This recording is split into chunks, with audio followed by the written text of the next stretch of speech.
ಜೊತೆಗೆ ಎಲ್ಲ ಮಾಧ್ಯಮ ಸ್ನೇಹಿತರಿಗೆ ಸ್ವಾಗತವನ್ನು ಮಾಡ್ತಾ ನಮಸ್ಕಾರ. ಸಾಗರ ತಾಲೂಕಿನಲ್ಲಿ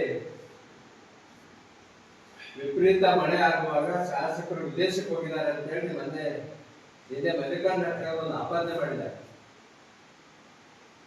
ಶಾಸಕರು ಕಳೆದ ಇದೇ ತಿಂಗಳು 6ನೇ ತಾರೀಕು ಸಾಗರದಲ್ಲಿ ಒಂದು 20 ದಿವಸ ಇಲ್ಲಿ ಆಗುವಂತ ಎಲ್ಲ ತಾಲೂಕಿನ ಪ್ರತಿಯೊಂದು ಭಾಗದಲ್ಲಿ ಅವರು ಸಂಚಾರ ಮಾಡಿ ಏನೇನು ಕೆಲಸಗಳು ಆಗ್ಬೇಕು ಅದಕ್ಕೆಲ್ಲ ಗಮನ ಹರಿಸಿ ಆ ನಂತರ ದಿನಗಳಲ್ಲಿ ಅವರ ಮಗಳು ಹೆರಿಗೆ ಆಗಿದೆ. ಇವ್ರೇನು ಮೋಜು ಮಸ್ತಿ ಅಂತ ಹೇಳಿದಾರಲ್ಲ, ಮೋಜು ಮಸ್ತಿ ಅಲ್ಲ, ಅವ್ರ ಮಗಳು ಹೆರಿಗೆ ಆಗಿದೆ. ಆ ಕಾರಣಕ್ಕಾಗಿ ಅವರು ಕಳೆದ ಒಂದು ವಾರ ಮೊಮ್ಮಗಳು ಜನಿಸಿದೆ. ಆ ದಿಸೆಯಲ್ಲಿ ಅವರು ವಿದೇಶಕ್ಕೆ ಹೋಗಿ ಮೊಮ್ಮಗಳು ಮತ್ತು ಮಗಳನ್ನ ವಿಚಾರಿಸುವಂತ ಎಲ್ಲಾ ಕುಟುಂಬಗಳಲ್ಲಿ ನಿಮ್ಮ ಕುಟುಂಬ ನಮ್ಮ ಕುಟುಂಬ ಎಲ್ಲರಿಗೂ ಇದು ಜಾತಿಯಲ್ಲಿದೆ. ಈ ಮಲ್ಲಿಕಾರ್ಜುನ ಖರ್ಗೆ ಕುಟುಂಬದ ಸಂಬಂಧಗಳಿಲ್ಲ. ಅವ್ರ ವೈಯಕ್ತಿಕ ಆಗಿದ್ದು ನಾನು ಹೇಳ್ಬೇಕಾಗಿದೆ, ಯಾಕಂದ್ರೆ ಆ ತರ ಮಾತಾಡಿದ್ದಾರೆ. ಶಾಸಕರು ಮೋದಿ ಬಸ್ಗೆ ಹೋಗಿದ್ದಾರೆ ಅಂತ ಈಗ ಆ ಕುಟುಂಬದ ಸಂಬಂಧಗಳೇ ಗೊತ್ತಿಲ್ಲ. ಆ ರೀತಿಯ ಬದುಕನ್ನು ಕಟ್ಕೊಂಡು ಹೋಗಿ ಮಾತಾಡುವಾಗ ನಾಲಿಗೆ ಮೇಲೆ ಹಿಡ್ತಾ ಇರ್ಬೇಕು, ಯಾರೇ ಮಾತಾಡಲಿ ಆ ಹೇಳೋದನ್ನ ನಿಲ್ಲಿಸ್ಬೇಕು. ಆ ಕಡೆ ಅವ್ರ ಪತ್ರಿಕೆಯಲ್ಲಿ ಸ್ಟೇಟ್ಮೆಂಟ್ ಕೊಡದೆ ಒಂದೊಂದು ಉದ್ದೇಶ ಪ್ರಚಾರ ತಗೋಬೇಕಾಯ್ತು, ಅದಕ್ಕೆ ಬೇರೆ ಮತ್ತೇನಿಲ್ಲ. ಈತ ತನ್ನ ವ್ಯಾಪ್ತಿಯಲ್ಲಿ ಒಂದು 100 ಎಕರೆ ಜಮೀನನ್ನ ಕಬಳಿಸಿದ್ದಾನೆ. ಕೆಪಿಸಿ ಲ್ಯಾಂಡು, ರೆವಿನ್ಯೂ ಲ್ಯಾಂಡು ಇದ್ರೆ ಬಗರಕೊಮ್ಮ ಯಾವ ಬಡವರಿಗೂ ಅಲ್ಲಿ ಸಹಾಯ ಮಾಡುವಂತ ಗುಣವನ್ನು ಹೊಂದಿಲ್ಲ. ಈಗ ಅನೇಕ ವರ್ಷಗಳಿಂದ ನಾವು ನೋಡ್ತಾ ಇದ್ವಿ. ಒಂದು 5 ವರ್ಷದ ಕಾಲ ಬರ್ತಿದ್ದೆ ನಾವು ಇದ್ದೀವಿ. ಆತನಿಂದ ಅಧ್ಯಕ್ಷನಾಗಿ ತನ್ನ ದರ್ಪಗಳಿಂದ ಅವ್ರು ಆಡಳಿತ ನಡೆಸ್ತಾರೆ. ಮತ್ತೆ ಮಾನವೀಯತೆ ಕಲಿಬೇಕು ಅವರು. ಆ ಲೇಖನ ಬಂದ ಮೇಲೆ ಬಿಜೆಪಿ ಮುಖಂಡರು ಅದಕ್ಕೆ ಪೂರಕವಾದಂತ ಹೇಳಿಕೆಗಳನ್ನು ಕೊಡ್ತಾರೆ ಅಥವಾ ನಮ್ಮ ಶಾಸಕರ ಆಪ್ತ ಸಹಾಯಕರಿಗೆ ಟಾರ್ಗೆಟ್ ಮಾಡಿ ಭದ್ರಾಪುರ ಮಾಡಿದ್ದಾರೆ. ನಾನು ಹೇಳೋದು ಇಷ್ಟೇ, ಒಂದೇ ಕ್ವಶನ್. ಈಗ ಸಾರ್ವಜನಿಕವಾಗಿ ಏನು ಜನರಿಗೆ ನಾವು ರಾಜಕೀಯ ಮಾಡುವಂತ ವ್ಯಕ್ತಿಗಳು ಯಾವುದೇ ಹೇಳಿಕೆ ಕೊಡ್ತೀವಿ, ಆ ಹೇಳಿಕೆಯನ್ನು ಸತ್ಯತೆ ತಿಳ್ಕೊಳ್ಬೇಕು, ಬಟ್ ಒಟ್ಟಾಗಿ ಉತ್ತರ ಕೊಡಕ್ಕೆ ಹೇಳಿಕೆ ಕೊಡಬಾರ್ದು. ಯಾಕಂದ್ರೆ ನಾವು ಕೂಡ ಹೇಳಿಕೆಗಳನ್ನೇ ಮತದಾರರು ಸಾರ್ವಜನಿಕರು ನಂಬ್ತಾರೆ. ಕಾಂಗ್ರೆಸ್ ಪಕ್ಷದವರು ಇದ್ದಾರೆ ಹೇಳಿದಂತೆ ಯಾಕೆ ಇರ್ಬೋದೇನೋ ಅನ್ನೋದು ಒಂದು 50% ಜನ ಅಂತಾರೆ, ಬಿಜೆಪಿ ಅವರು ಕೊಟ್ಟಾಗ ಇನ್ನೊಂದು 50% ಜನ ಅದ್ರ ಬಗ್ಗೆ ಆಲೋಚನೆ ಮಾಡ್ತಾರೆ.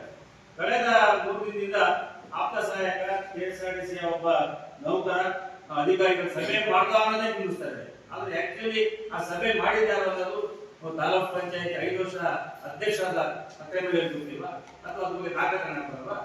ಒಂದು ಪಬ್ಲಿಕ್ ಅಲ್ಲಿ ಅಥವಾ ಪತ್ರಿಕಾಗೋಷ್ಠಿ ಮಾಡ್ಕೊಡೋದ್ರಲ್ಲಿ ಐಪಿ ಹೆಂಗ್ ಸಭೆ ಆಗಿ ಅಂತ ಅವ್ರ ಅಧಿಕಾರಿ ಮಾಹಿತಿ ಕೊಡ್ತಾರೆ. ಯಾಕಂದ್ರೆ ಅದು 5 ವರ್ಷ ಅಧ್ಯಕ್ಷ ಆಗಿರೋಸ್ಕರ ಒಂದಷ್ಟು ತಿಳುವಳಿಕೆ ಇದೆ ಅವರಿಗೆ. ಅವ್ರು ಅದು ಯಾವುದನ್ನು ತಗೊಂಡೇನೆ ಸಭೆ ಆಗ್ತಿದ್ದು ಅಧಿಕೃತನೋ ಅನಾಧಿಕೃತನೋ, ಅನಾಧಿಕೃತ ಸಭೆ ಆದ್ರೆ PMLA ಆಗಿರ್ಬೇಕು. ಅನಾಧಿಕೃತ ಸಭೆ ಆಗಿದ್ರೆ ಐಪಿ ಅನಾಧಿಕೃತವಾಗಿ ಅಧಿಕಾರಿಗಳು ಕೂತಿದ್ರೆ PA ಮತ್ತು ಅವರ ವಿಶೇಷ ಅಧಿಕಾರಿ ರಮೇಶ್ ಕಾರಣಕರ್ತಾರೆ. ಆದ್ರೆ ಐಪಿ ಆಗಿದ್ದ ಸಭೆ ದಾಖಲೆ ಸಿಕ್ಕಿರುವಾಗ ತಾಲೂಕ್ ಪಂಚಾಯತಿ ನಿರ್ವಹಣಾಧಿಕಾರಿಗಳು ಅಧಿಕೃತವಾಗಿ ಸಭೆ ಕರೆದಿರೋದು, ಅವ್ರು ಕರೆದಿರೋ ಸಭೆ ಯಾರ್ಯಾರ ಅಧಿಕಾರಿಗಳು ಭಾಗವಹಿಸಬೇಕಂತ ಅವರು ಇದೆ. ಈ ಬಗ್ಗೆ ದಾಖಲೆ ಬಂದಿಲ್ವಾ? ಈ ಯಾವ ದಾಖಲೆಯನ್ನು ಮರೆ ಮಾತಿ ಅಥವಾ ದಾಖಲೆಯನ್ನು ಪಡೆದುಕೊಳ್ಳದೇನೆ ಒಂದು ಸಭೆಯಲ್ಲಿ ಒಂದು ಪತ್ರಿಕಾಗೋಷ್ಠಿಯಲ್ಲಿ ಶಾಸಕರ ಆಪ್ತ ಸಹಾಯಕನ ಒಬ್ಬ KSRTC ಎಂಪ್ಲಾಯ್ ಅಂತ ಒಂದು ಪದವನ್ನ ಯೂಸ್ ಮಾಡ್ತಾರಲ್ಲ, ಅದು ತಪ್ಪಲ್ವಾ? ಅವ್ರ ಆಪ್ತ ಸಹಾಯಕನ ಹೆಸರು ಮುಂದೆ KSRTC ಎಂಪ್ಲಾಯ್ ಅಂತ ಬರೋದು ಆಪ್ತ ಸಹಾಯಕನ ಬರ್ತದೆ. ಸರ್ಕಾರಿ ನೌಕರಿ ಯಾರಿರ್ತಾರೋ ಅವ್ರನ್ನೇ ಶಾಸಕರ ಆಪ್ತ ಸಹಾಯಕರಾಗಿ ಸರ್ಕಾರ ನೇಮಿಸೋದು, ಶಾಸಕರ ಇಚ್ಛೆ ಮೇರೆಗೆ ಅಥವಾ ಅವ್ರ ರಿಕ್ವೆಸ್ಟ್ ಮೇರೆಗೆ. ಅವಾಗ ಅಧಿಕೃತವಾದಂತ ಅವರ PA ಆಗಿರ್ತಾರೆ. ಅವರು ಸಹ ಒಂದು ಸಭೆಗೆ ಭಾಗವಹಿಸಿದ್ದು, ತಾಲೂಕ್ ಪಂಚಾಯತಿ ಯುವಕರು ಸಭೆ ಭಾಗವಹಿಸಿದ್ದು ಅವರಿಗೆ ಅಧಿಕೃತ ಸಭೆ ಇದು. ಸಾರ್ವಜನಿಕವಾಗಿ ಏನಾದ್ರು ನಾವು ಹೇಳ್ತೀವಿ ಅನ್ನೋದಿಗೆ ರಾಜಕಾರಣಿಗಳು ಯೋಚನೆ ಮಾಡಿ ಮಾತಾಡ್ಬೇಕು. ಯಾರ ಬಗ್ಗೆನಾಗಲಿ ಯಾಕಂದ್ರೆ ಸಾವಿರಾರು ಜನ ಎಂಪ್ಲಾಯೀಸ್ ಇರುವಂತಹ KSRTC ನೌಕರರ ಪದನ ಆ ನೌಕರಿ ಒಂದು ಅವರು ಅವಮರ್ಯಾದೆ ಮಾಡ್ದಂಗೆ. ಇಂಥ ಮಾತುಗಳನ್ನ ಆಡೋದಕ್ಕೆ ಮಾಜಿ ತಾಲೂಕು ಪಂಚಾಯತ್ ಅಧ್ಯಕ್ಷರು ಎಲ್ಲ ಮಾಹಿತಿ ತಗೊಂಡು ಮಾತಾಡಬೇಕು ಅಂತ ನಾವು ಅವರ ಹೇಳಿಕೆನ ಕಾಂಗ್ರೆಸ್ ಪಕ್ಷ ಕಳಿಸಿದೆ. ಮೊದಲ ಬಾರಿಗೆ ಒಂದು ರೈತರ ಹಲ್ಲೆ ಆಗಿರ್ತಕ್ಕಂಥ ಇದು ಕೂಡ ನಾವು ಶಾಸಕರ ಗಮನಕ್ಕೆ ತರ್ತೀವಿ. ಮುಂದಿನ ದಿನಗಳಲ್ಲಿ ರೈತರಿಗೆ ಅರಣ್ಯ ಅಧಿಕಾರಿಗಳಿಂದ ಯಾವುದೇ ರೀತಿಯ ತೊಂದರೆ ಆಗದೇ ನಮ್ಮ ಶಾಸಕರು ಖಂಡಿತ ನೋಡ್ತಾರೆ. ಅವರು ಯಾವಾಗ ಕೂಡ ನಮ್ಮ ಭಾಗದಲ್ಲಿ ವಿಸಿಟ್ ಮಾಡಿದಾಗ ಅರಣ್ಯ ಇಲಾಖೆಗಳಿಗೆ ಎಚ್ಚರಿಕೆ ಕೊಟ್ಟೇ ಬರೋದು. ಯಾರು ಕೂಡ ಒತ್ತುವರಿ ಮಾಡಬೇಡಿ, ಮರ ಕೈಬೇಡಿ ಅಂತ ರೈತರು ಹೇಳ್ತಾರೆ, ಜೊತೆಗೆ ಅರಣ್ಯ ಇಲಾಖೆಗಳು ಕೂಡ ಹೇಳ್ತಾರೆ. ಯಾಕಂದ್ರೆ ಆ ಭಾಗದಲ್ಲಿ ಜಾಗ ಮಾಡಬೇಕಂತ ಹೇಳಿದ್ದಾರೆ. ಈ ವಿಚಾರ ಮೊದಲ ಬಾರಿಗೆ ಪ್ರಕರಣ ದಾಖಲೆಯಾಗಿದೆ. ಖಂಡಿತ ಯಾರು ತಪ್ಪಿತಸ್ಥರು ಅವರಿಗೆ ಶಿಕ್ಷೆ ಅನುಭವ ಮಾಡ್ತಾರೆ, ಯಾರಿಗೆ ಅನ್ಯಾಯ ಆಗಿದೆ ನಮ್ಮ ಶಾಸಕರು ಖಂಡಿತ ಮಾಡ್ತಾರೆ ಅಂತ ನಂಬಿಕೆ ಕೂಡ ಇದೆ. ದಯವಿಟ್ಟು ಇದೊಂದು ಪ್ರಕರಣ ಇಟ್ಕೊಂಡು ಕಾನೂನು ಸುವ್ಯವಸ್ಥೆ ಅದೇ ರೀತಿ ಅನ್ನುವಂಥ ಹೇಳುವಂಥದ್ದು ಅಕ್ಕರೆ ಮಲ್ಲಿಕಾರ್ಜುನವರು ಏನು ಹೇಳ್ತಿದ್ದಾರೆ ಅವರೆಲ್ಲರೂ ಗೊತ್ತಿದೆ, ತಾಲೂಕಿನ ಜನರೇ ಗೊತ್ತಿದೆ ಅವರು ಎಷ್ಟು ಪ್ರಚಾರಕ್ರಿಯೆ ಅಂತ. ಇನ್ನೇನು ಸ್ಥಳೀಯ ಸಂಸ್ಥೆಯ ಚುನಾವಣೆಯನ್ನು ಬರ್ತಾರೆ, ನಾನು ಚುನಾವಣೆಯಲ್ಲಿ ಇರಬೇಕು ಕಾರಣಕ್ಕೋಸ್ಕರ ಒಂದು ಕ್ಷುಲ್ಲಕ ವಿಚಾರವನ್ನು ಇಟ್ಟು ಪತ್ರಿಕಾಗೋಷ್ಠಿಯನ್ನು ಮಾಡಿದ್ದಾರೆ. ಇವತ್ತೇನು ಶಾಸಕರು ಮೋಜು ಮಸ್ತಿಗೆ ಹೋಗಿದ್ದಾರೆ ಅಂತ ಹೇಳಿದ್ದಾರೆ, ಅವರಿಗೆ ಕೂಡ ಒಂದು ಸಂಸಾರ ಅನ್ನೋದಿದೆ. ಒಂದು 190% ಸಾರ್ವಜನಿಕವಾಗಿ ಜೀವನದಲ್ಲಿ ತೊಡಗಿಸ್ಕೊಂಡ್ರೆ 10% ಒಂದು ವೈಯಕ್ತಿಕ ಜೀವನಕ್ಕೆ ನಮ್ಮ ಒಂದು ಸಮಯವನ್ನು ಮೀಸಲಿಡಬೇಕಾಗುತ್ತೆ. ಹಾಗಾಗಿ ಅವರು ಒಬ್ಬ ತಂದೆಯಾಗಿ ತಾಯಿ ಒಬ್ಬ ಮಗಳು ಹೆರಿಗೆಯಂಥ ಸಂದರ್ಭದಲ್ಲಿ ಅವರ ಜೊತೆಗೆ ಹೋಗ್ಬಿಟ್ಟು ಒಬ್ಬ ತಂದೆಯ ಕರ್ತವ್ಯ, ಆ ಕರ್ತವ್ಯ ಮಾಡೋಕ್ಕೋಸ್ಕರ ಇವತ್ತು ಆ ಮಗಳ ಜೊತೆಗೆ ಮೊಮ್ಮಗಳನ್ನ ನೋಡುವಂಥ ವಿಚಾರಕ್ಕೋಸ್ಕರ ಇವತ್ತು ಹೋಗಿದ್ದಾರೆ. ಆ ವಿಚಾರವನ್ನು ಇಟ್ಕೊಂಡು ಮೋಜು ಮಸ್ತಿ ಅಂತ ಹೇಳ್ತಾರೆ, ಆಮೇಲೆ ಹಣವನ್ನು ಇನ್ವೆಸ್ಟ್ಮೆಂಟ್ ಮಾಡಕ್ಕೆ ಹೋಗಿದ್ದಾರೆ ಅಂತ ಹೇಳ್ತಾರೆ. ಆದರೆ ಇಂಥ ವಿಚಾರಗಳನ್ನು ಬಿಡಬೇಕು ಅಂತ ಅವರು ಜನಪರವಾಗಿ ಬಹಳಷ್ಟು ವಿಚಾರಗಳಿದ್ದಾವೆ ಅವರು ಹೋರಾಟವನ್ನು ಮಾಡೋದಕ್ಕೆ. ಅವರು ನಾವು ಕಾಂಗ್ರೆಸ್ ಪಕ್ಷದಲ್ಲಿ ಇದ್ದಂಥ ಸಂದರ್ಭದಲ್ಲಿ ಸಂಸದರ ವಿರುದ್ಧವಾಗಿ ಅನೇಕ ಹೋರಾಟವನ್ನು ಮಾಡಿದ್ರು. ನೆಟ್ವರ್ಕ್ ಸಮಸ್ಯೆ ಬಗ್ಗೆ ಇರ್ಬೋದು, ಅನೇಕ ಪಾದಯಾತ್ರೆಗಳನ್ನು ಮಾಡಿದ್ರು. ಈಗ ಯಾಕೆ ಮಾಡ್ತಾ ಇಲ್ಲ? ಈಗ ಯಾಕೆ ಕೇಂದ್ರ ಸರ್ಕಾರದ ಮಾತಾಡ್ತಾರೆ? ಈಗ ನಮ್ಮ ಹುಡುಗರಿಗೆ ಕರೆಂಟ್ ಬರುವಂಥ ವಿಚಾರಗಳು ಕೂಡ ನಮ್ಮ ಶಾಸಕರು ಈಗಾಗಲೇ ಅದನ್ನು ಬಹಳಷ್ಟು ಕ್ಲಿಯರೆನ್ಸ್ ಹಾಕಿದ್ದಾರೆ. ಸಂಸದರು ಮಾಡಬೇಕೀಗ ಕೇಂದ್ರ ಸರ್ಕಾರ ನಮಗೆ ಕ್ಲಿಯರೆನ್ಸ್ ಕೊಡಬೇಕು. ಆ ವಿಚಾರವಾಗಿ ಯಾಕೆ ಅವರಿಗೆ ಮಾತಾಡ್ತೀರಾ? ಪಾದಯಾತ್ರೆಯನ್ನು ಮಾಡಿರಲಿಲ್ಲ, ಆ ವಿಚಾರವಾಗಿ ಮಾತಾಡಿ. ಚಿಕ್ಕ ಚಿಕ್ಕ ವಿಚಾರಗಳನ್ನ ಇಟ್ಕೊಂಡು ಕ್ಷುಲ್ಲಕ ವಿಚಾರಗಳನ್ನ ಇಟ್ಕೊಂಡು ರಾಜಕಾರಣ ಮಾಡುವಂಥದ್ದು ಸೂಕ್ತ ಅಲ್ಲ ಅನ್ನೋದು ನನ್ನ ಅಭಿಪ್ರಾಯ. ಕಳೆದ 31ನೇ ತಾರೀಕು ಮಂಜುನಾಥ್ ಅವ್ರ ಸ್ನೇಹಿತರು ಮೀನು ಹಿಡಿಯಕ್ಕೆ ಬಂದರು, ಸುಳ್ಳು ಸೃಷ್ಟಿ ಮಾಡಿದ್ದಾರೆ. ಬೇಟೆ ಬಂದದ್ದು ಸುಳ್ಳು, ಮೀನು ಹಿಡಿಯಕ್ಕೆ ಬಂದದ್ದು ಏಕಾಏಕಿ ಆ ವೈಲ್ಡ್ ಫಾರೆಸ್ಟರು ಅವ್ರ ಮೇಲೆ ಹಲ್ಲೆ ಮಾಡಿದ್ದಾರೆ. ಬಹಳ ಮಾರಣಾಂತಿಕ ಹಲ್ಲೆ ಮಾಡಿದ್ದಾರೆ. ಇದನ್ನ ಯಾರು ಸಹಿಸಕ್ಕಾಗಲ್ಲ. ಯಾವುದೇ ಅಧಿಕಾರಿ ಮಾಡಿದ್ರೆ ತಪ್ಪು ಮಾಡೋದು ತಪ್ಪೇ. ಆತನಿಗೆ ಕಳೆದ 3 ದಿನಕ್ಕೆ ನಾವು ಗೊತ್ತಾದಾಗ ಒಂದು ಕಂಪ್ಲೇಂಟ್ ಮಾಡಕ್ ಹೇಳಿದ್ವಿ. ಅವ್ನು ಕಂಪ್ಲೇಂಟ್ ಮಾಡಿಲ್ಲ. ನಿನ್ನೆ ಮೊನ್ನೆ ಹಾಸ್ಪಿಟ್ಲಿಗೆ ಬಂದಾಗ ಯಾಕೆ ಕಂಪ್ಲೇಂಟ್ ಮಾಡಲ್ಲ ಅಂತ ನಾವು ಹೇಳಿದಾಗ ಆತ ಹೇಳ್ತಾನೆ, ಫಾರೆಸ್ಟ್ ನಂಗೆ ಬಂದಿಟ್ಟು ಬೆದರಿಸಿದ್ರು, ನೀವು ಯಾರಿಗೆ ಹೇಳಿದ್ರಿ ಕಂಪ್ಲೇಂಟ್ ಕೊಟ್ರೆ ನೀನು ಶೂಟ್ ಮಾಡಿ ಬಿಸಾಡ್ತೀವಿ, ಪ್ರಾಣ ಬೈದಿದ್ರೆ ನಾನು ಯಾರಿಗೆ ಹೇಳಲ್ಲ ಅಂತ ಅವ್ನು ಮೊನ್ನೆ ಹಾಸ್ಪಿಟ್ಲಲ್ಲಿ ಹೇಳಿದ್ದಾನೆ. ಹಾಸ್ಪಿಟ್ಲಲ್ಲಿ ಎಲ್ಲಾ ಪಕ್ಷದವರು ಬಂದರು, ನಾವು ಇದ್ದೀವಿ, ಬಿಜೆಪಿಯವರು ಇದ್ರು, ರೈತ ಸಂಘವಿದ್ರು. ಅಂದ್ರೆ ಒಂದು ಅವರ ಪರಿಸ್ಥಿತಿ ಅಂದ್ರೆ BPL ರೇಂಜ್ ಆಗಿ ಬಿಟ್ಟಿದ್ದಾನೆ ಮನುಷ್ಯ. BPL ರೇಂಜ್ ಆಗಿ ಒಂಥರ ಪೂರಕ್ಕಾಗಿ ಆ ಥರ ಸಂದರ್ಭ ಇತ್ತು. ಹೋಗಿ ಡಾಕ್ಟರ್ ನಾವು ECG, ಎಕ್ಸ್ರೇ ಎಲ್ಲ ಟ್ರೀಟ್ಮೆಂಟ್ ಏನ್ ಮಾಡ್ಬೇಕು ಮಾಡಿ ಅವನಿಗೆ ಹಾಸ್ಪಿಟ್ಲಿಗೆ ಅಡ್ಮಿಟ್ ಮಾಡಿ ಮತ್ತೆ ಫಾರೆಸ್ಟ್ಗೆ ಕಂಪ್ಲೇಂಟ್ ಮಾಡಿಸಿದ್ವಿ. ಫಾರೆಸ್ಟ್ಗೆ FIR ಆಗಿದೆ. ಒಳ್ಳೆ ಯಾರು ಅವತ್ತಿನ ಟಾರ್ಚರ್ ಮಾಡಿದ್ದಾರೆ ಅವ್ರ ವಿರುದ್ಧ ಒಂದು FIR ಆಗಿದೆ. ಅದು ಕ್ರಮ ಆಗಬೇಕು. ಯಾವುದೇ ಮುಗ್ಧ ಒಂದು ರೈತ ತನ್ನ ಬದುಕಿಗಾಗಿ ಹೋಗ್ತಾನೆ ಕಾಡುಗಳಲ್ಲಿ ತನಗೆ ಬೇಕಾದಕ್ಕೆ. ಅಂದ್ರೆ ನೀವು ದುರುದ್ದೇಶದಿಂದ ಹೀಗೆ ಅಂತೇಳಿ ಅವ್ರು ಮಾಡೋದಿದೆಯಲ್ಲ, ಅದು ಬಹಳ ಒಂದು ತಪ್ಪು ಇಲಾಖೆ. ಅದನ್ನು ನಾವು ಖಂಡಿಸ್ತೀವಿ, ಮಾಡ್ತೀವಿ. ಎಲ್ಲಿ ಶಾಸಕರು ಹೋದಾಗ ಕೂಡ ವಿದೇಶಕ್ಕೆ ನಮ್ಮ ಎಲ್ಲ ಮುಖಂಡರಿಗೆ ಫೋನ್ ಮಾಡಿ ತಾಲೂಕಿನಲ್ಲಿ ಏನೇನು ಆಗ್ತಿದೆ, ಏನು ಮಳೆ ಕಾಳೆ ಹಾನಿ ಆಗ್ತಿದೆ, ನೀವೆಲ್ಲ ಟೀಮ್ ವರ್ಕ್ ಆಗಿ ಕೆಲಸ ಮಾಡ್ಬೇಕು ಅಂತೇಳಿ ನಮಗೆ ಆಗಂದಾಗ ಸೂಚನೆ ಕೊಡ್ತಾ ಇದ್ರು. ಆ ಮೇರೆಗೆ ನಾವು ತಾಲೂಕಿನ ಎಲ್ಲ ಭಾಗದಲ್ಲಿ ನಮ್ಮೆಲ್ಲ ಲೀಡರು ಮತ್ತು ಹಳ್ಳಿ ಭಾಗದಲ್ಲಿ ಆ ಭಾಗದ ಪಂಚಾಯತಿ ನಮ್ಮ ಮುಖಂಡರನ್ನ ಇಟ್ಕೊಂಡು ಪ್ರತಿ ಎಲ್ಲೇನು ಅನಾಹುತ ಆಗಿದೆ ಅಲ್ಲಿ ವಿಸಿಟ್ ಮಾಡಿದ್ವಿ.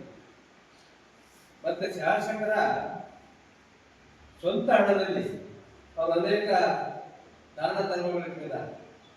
ಈ ಬಿಜೆಪಿಯವರಿಗೆ ಒಂದು 5 ರೂಪಾಯಿ ಕೊಟ್ಟು ಗೊತ್ತಿಲ್ಲ, ಶಾಸಕರಿರಲಿ ಇನ್ನುಳಿದ ನಾಯಕರಿರಲಿ. ಆದ್ರೆ ಗೋಪಾಲಕೃಷ್ಣ ಬೇಡವರು ತನ್ನ ಸ್ವಂತ ದುಡಿಮೆಯಲ್ಲಿ ಬಡವರಿಗೆ, ಬಲ್ಲಿದರಿಗೆ, ದೀನರಿಗೆ, ದಲಿತರಿಗೆ ಆ ಸಂದರ್ಭ ಸರಿಯಾಗಿ ಸಹಾಯವನ್ನು ಮಾಡಿದ ಒಬ್ಬ ಸರಳ ಸಜ್ಜನ ಶಾಸಕರು. ದಿನನಿತ್ಯ ನಾವು ನೋಡ್ತೀವಿ, ನಾವು ನೋಡ್ತಾ ಅವ್ರು ಸಾಗದಾಗಿದ್ದಾಗ ಅವ್ರ ಮನೆಯಲ್ಲಿ 8 ಜನ ಬೆಳಗಿದ್ದ ಇರ್ತಾರೆ ಅನ್ನೋದು ಬಂದವರಿಗೆಲ್ಲರಿಗೂ ಒಂದು ರೀತಿ ಸಾಂತ್ವನ ಹೇಳಿ ಅವರ ಕಷ್ಟ ಸುಖಗಳಿಗೆ ಸ್ಪಂದಿಸಿ ತಾಲೂಕಿನಲ್ಲಿ ಆಗುವಂತ ಅಭಿವೃದ್ಧಿ ಕಡೆ ಹೆಚ್ಚು ಗಮನವನ್ನ ಹರಿಸಿದಂತ ವ್ಯಕ್ತಿ ಗೋಪಾಲಕೃಷ್ಣ ಬೇಡೂರು. ಬಹಳ ಕೀಳಾಗಿ ಮಾತಾಡಿದ್ದಾರೆ. ಆಪ್ತ ಸಹಾಯಕರು ಅಂದ್ರೆ ಸುಮ್ಮನೆ ಆಗಿರೋದಿಲ್ಲ, ಸರ್ಕಾರದ ಅನುಮತಿ, ಶಾಸಕರ ಏನು ತಾವು ಆಪ್ತ ಸಹಾಯಕರ ನೇಮಕ ಮಾಡಿರ್ಬೇಕು ಅದು ಸರ್ಕಾರಕ್ಕೆ ಹೋಗಿ ಸರ್ಕಾರದ ಅಧಿಕೃತ ಆದೇಶ ಬರ್ತಿದೆ ಆಪ್ತ ಸಹಾಯಕರನ್ನು. ಹಾಗೆ ಸುಮ್ಮನೆ ಮಾಡಕ್ಕಾಗಲ್ಲ. ಅವ್ರ ಬಗ್ಗೆ ಹೇಳಿದ್ದಾರೆ KSRTC ಅಷ್ಟು ನೆಗ್ಲೆಕ್ಟ್. KSRTC ವಂಶರಲ್ಲ, ಅವ್ರಿಗೂ ಮಾನವೀಯತೆ ಇರಲ್ಲ.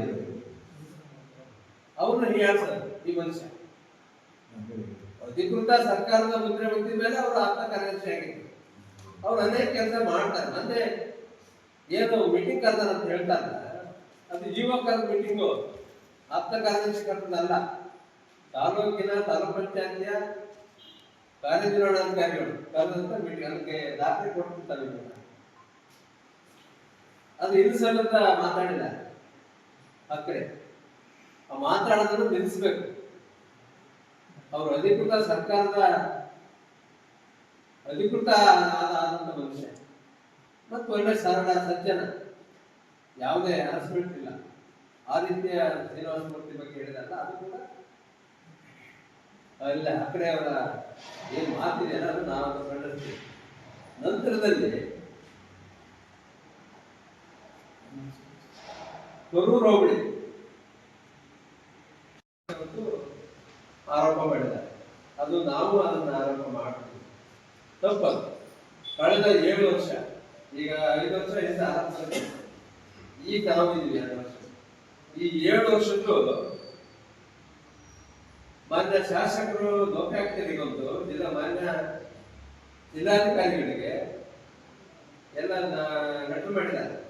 ಕಳೆದ 7 ವರ್ಷದ್ದು ತನಿಖೆ ಆಗಬೇಕು. ಸಾಗರ ಪಟ್ಟಣ ವ್ಯಾಪ್ತಿಯಲ್ಲಿ ಏನೇನು ನಕಲಿ ದಾಖಲೆ ಸೃಷ್ಟಿಸಿ ಜಾಗವನ್ನು ಕಬಳಿಸುವ ಏನ್ ಪ್ರಯತ್ನ ಮಾಡ್ತಿದ್ದಾರೆ ಅದನ್ನ ಶಿಕ್ಷೆ ಆಗುವಂತೆ ಅವ್ರು ಲೆಟರ್ ಮಾಡಿದ್ದಾರೆ. ಅದರಲ್ಲಿ ರಾಜಿ ಇಲ್ಲ.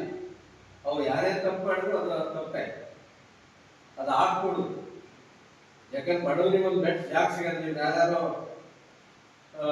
ಭೂ ಕಬಳಿಕೆ ನಾವು ಸಪೋರ್ಟ್ ಮಾಡೋಕ್ಕಾಗಲ್ಲ, ಅದನ್ನು ಖಂಡಿಸ್ತೀವಿ. ಮತ್ತೆ ಅದನ್ನ ಕ್ರಮ ಆಗ್ಬೇಕು.